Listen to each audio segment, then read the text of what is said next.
మాల్దీవుల మంత్రుల వివాదాస్పద వ్యాఖ్యలు చివరికి ఆ దేశ అధ్యక్ష పీఠానికే ఎసురు పెట్టే పరిస్థితి వచ్చింది.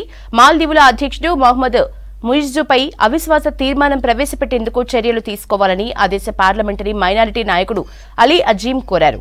అవిశ్వాస తీర్మానం పెట్టాలని సభ్యులకు పిలుపునిచ్చారు.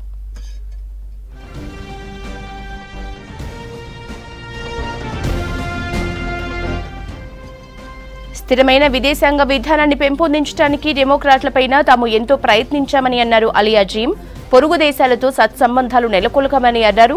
కానీ ఇవన్నీ ఇప్పుడు బూడిదలో పోసిన పన్నీరయ్యాయని అలీ అజీం ఆవేదన వ్యక్తం చేశారు.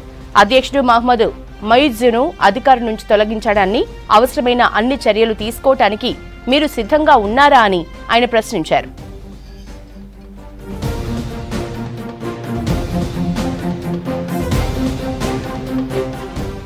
ఇప్పటికే మాల్దీవులకు వెళ్లే భారతీయ పర్యాటకుల సంఖ్య గణనీయంగా పడిపోయింది. పర్యాటక ఆదాయం తగ్గుతోందని ఆ దేశం ఆందోళన చెందుతోంది. బాయ్కాట్ మాల్దీవుల నినాదం ప్రపంచవ్యాప్తంగా మారుమోగుతోంది.